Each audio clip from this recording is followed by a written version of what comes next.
Baik, hari ini kita akan mempelajari mengenai menyusun teks berita dan penyuntingan berita.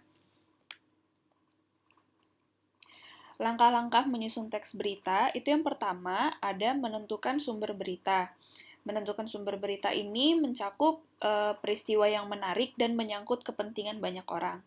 Yang kedua ada mendatangi sumber berita.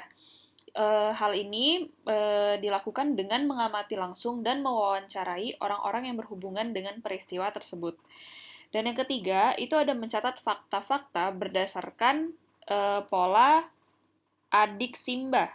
Adik Simba atau lebih dikenal sebagai 5W1H yang terdiri dari apa, di mana, kenapa, siapa, mengapa, dan bagaimana.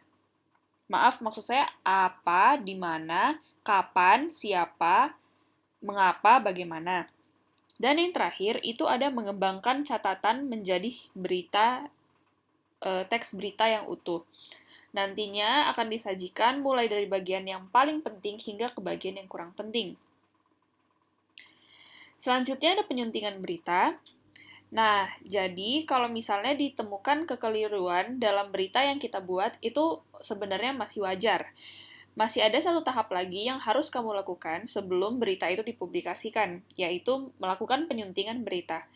Aspek yang harus diperhatikan dalam tahap penyuntingan berita, yang pertama itu ada kebenaran isi berita. Kebenaran isi berita ini ditunjang oleh keakuratan fakta-faktanya. Yang kedua, ada kelengkapan isi berita.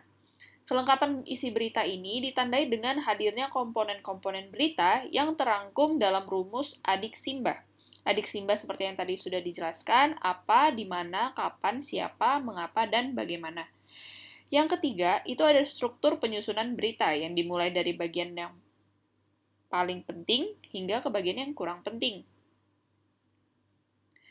Dan yang keempat, itu ada penggunaan bahasa yang terkait dengan keefektifan kalimat, kebakuan kata, dan ketepatan ejaan dan tanda bacanya sesuai dengan ejaan yang disempurnakan.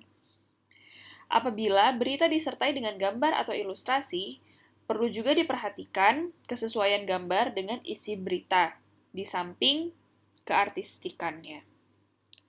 Sekian penjelasan Bahasa Indonesia hari ini, semoga bermanfaat. Terima kasih.